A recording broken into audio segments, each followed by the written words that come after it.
कृष्ण सरले चाहिँ बाइक लिएर आउँदै हुनुहुन्छ। बाटो चाहिँ एकदमै अप्ठ्यारो छ। सक्नुहुन्छ कि सक्नुहुन्न, अप्ठ्यारो छ। कन्टेन्ट त यहीँ सुरु भयो क्या हो। एक त खुट्टा भेट्दैन, झरौँ त सर एकचोटि।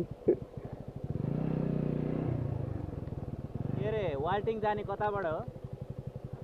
एकदम डर लागिरहेछ। ओ माई गॉड, सधैँ हाइवे कता।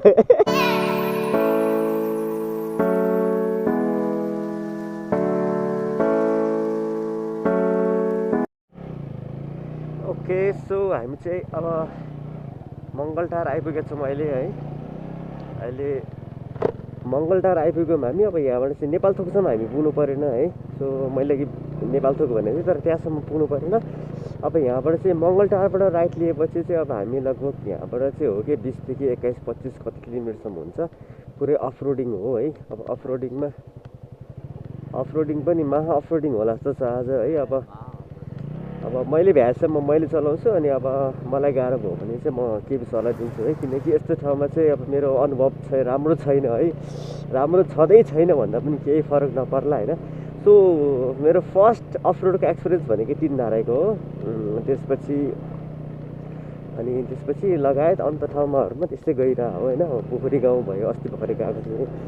अनि त्यसपछि फेरि अर्को राजु सुनिलको बिहेमा गएको गाउँ, त्यहाँ पनि अफरोडै थियो होइन। अनि अब अहिले यो पनि अफरोड छ है। तर सबै ठाउँमा चाहिँ मेरो क्रुजर बाइक नै लगाएको थिएँ मैले। सो आज चाहिँ अब अपाचे एउटै बाइकमा जाऊँ न भनेर हामी यही एउटा बाइकमा आएको। अब सरले पनि अपाचे लिनुभएको रहेछ होइन। यसको बबाल कुद्छकै यो बाइक चाहिँ मलाई पनि मनपर्छ। मेरो पनि बेस्ट बाइकमै पर्छ यो अपाचे है।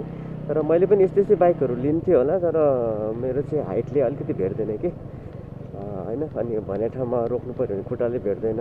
काठमाडौँको जाम त्यस्तै हो होइन। सधैँ हाइवे कता।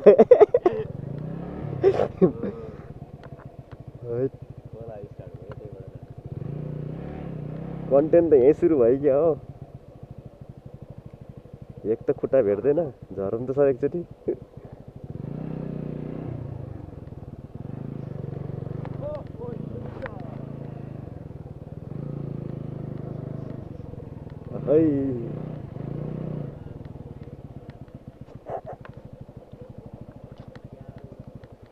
यही हो कि समस्या, त्यही भएर यस्तो बाइक नकिने मैले। बिजुलीको तारबाट पानी चुहिरहेछ यार। त्यही त। ल बसौँ सर। यो खाने पानी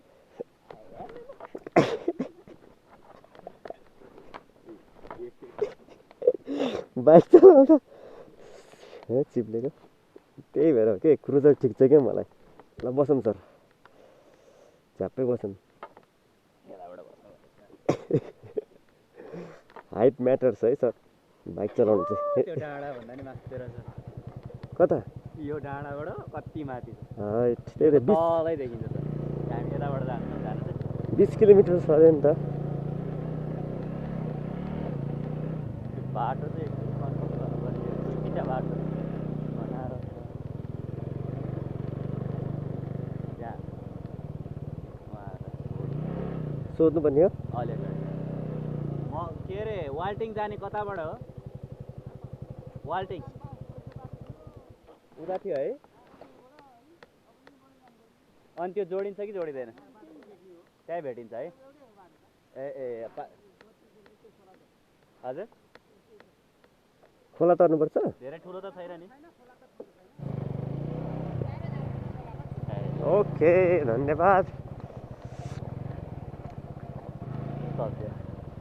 ल है, अब चाहिँ खोला तर्ने बेला भयो है। गाउँको बाटो यस्तै हो है। यहाँबाट जानुपर्ने होला।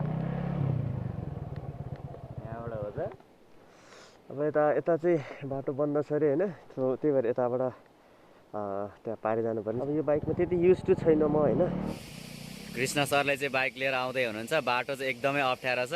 सक्नुहुन्छ कि सक्नुहुन्न, अप्ठ्यारो छ है सर, अप्ठ्यारो। बिस्तारै। ओहो बाटो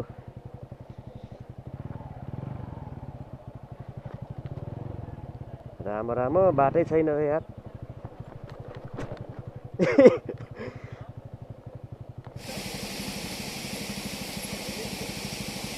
बिस्तारै बिस्तारै सर बिस्तारै। ओहो बाटै छैन त।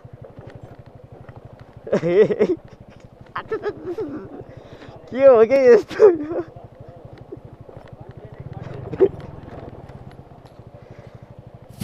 कस्तो फिल भइरहेछ त सर? डर लाग्यो, बाइकमा पानी छैन नि त। डर लाग्यो माइ लर्ड भने। अब यहाँ खोला कसरी तार्ने हो यहाँ?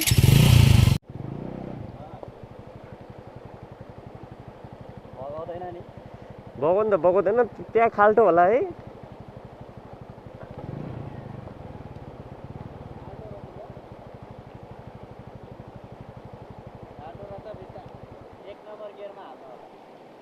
एकमै छु म।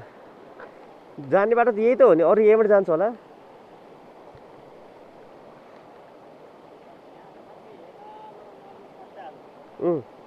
भिडियो खिच्नु सर, भिडियो डबल जाने हो।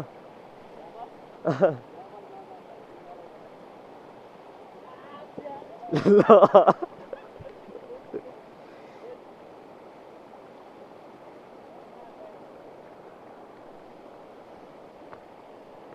ओके, सो यो खोला तर्ने है, यस्तो बाटो आइपुग्यो हामी है।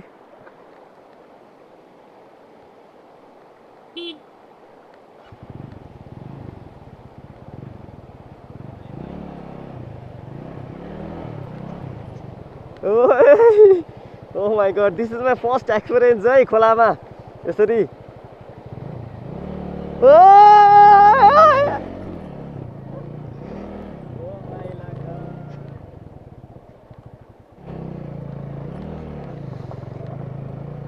ओके,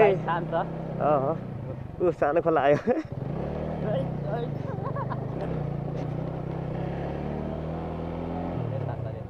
यता भेट्थ्यो कि अहिलेको बाटो। हजुर यता यता जाने हामी।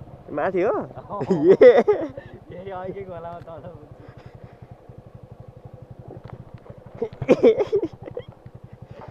यस्तो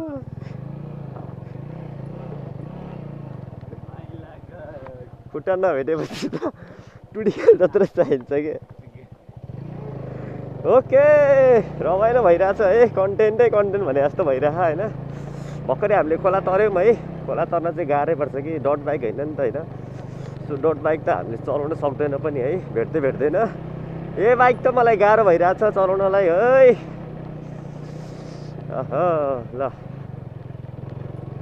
लेट्स गो। अलि सजिलो रहेछ बाटो चाहिँ यहाँनिर चाहिँ।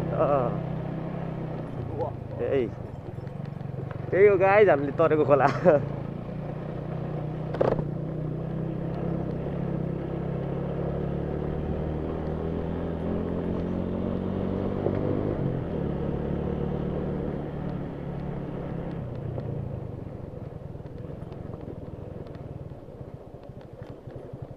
त्यहाँ निस्किन्थ्यौँ हामी। पुरै बगाएको छ खोला बाटो। त्यो ढुङ्गा बगाएर ल्याएको हो क्या है? सबै बगाएर ल्याएको खोलै हो नि त, एउटा खतरा खोला हो नि। यो माथिसम्म पहिला पहिला पानी जान्छ क्या।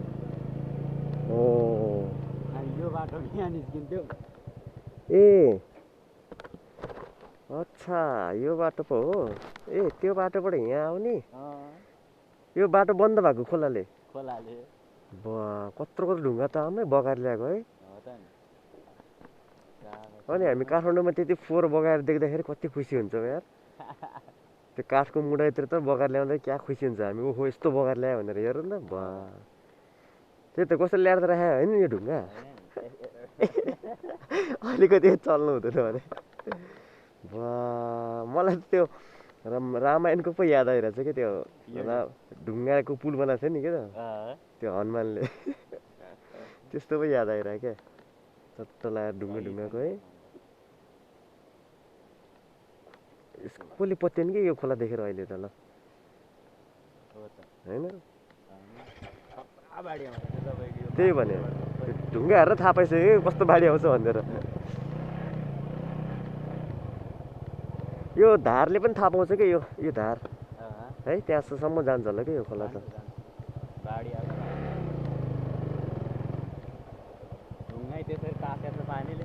त्यही त ल।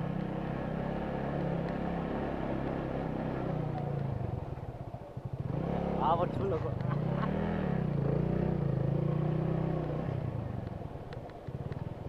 खोलाको तिरैमा म झरौँ कि झरौँ सर खिच्नुपर्छ भयो जुत्ता खोलौँ क्या म पनि है जुत्ता खोलेर झोलामा हाल्ने